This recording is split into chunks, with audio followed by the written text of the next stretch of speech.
supposés Palestiniens appelant à la générosité des internautes en postant des radios de leur fracture. Regardez, Mohamed aurait reçu une balle dans la main, Fadi nous montre la jambe cassée de son frère et Yasmine doit réaliser une opération urgente pour son genou.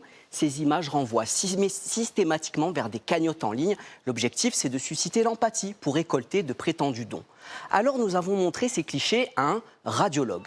Ce sont bien de vraies radios, mais elles ne correspondent pas du tout aux blessures annoncées.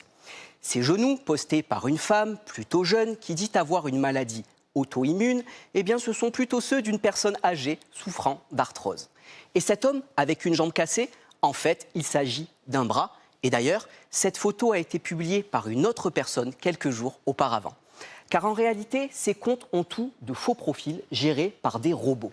Ils postent en masse pour attirer l'attention, toujours avec les mêmes formulations. Regardez cette phrase. En seulement une journée, elle a été copiée-collée dans 8000 publications différentes. Et comble du cynisme, certains profils usurpent même l'identité de vrais Palestiniens appelant sincèrement à l'aide sur les réseaux sociaux. Ici, la photo d'une jeune habitante de Gaza a été volée pour ouvrir une fausse cagnotte en son nom. On le rappelle, ne versez jamais d'argent à des inconnus sur les réseaux sociaux, passez toujours par des organismes reconnus comme les ONG internationales.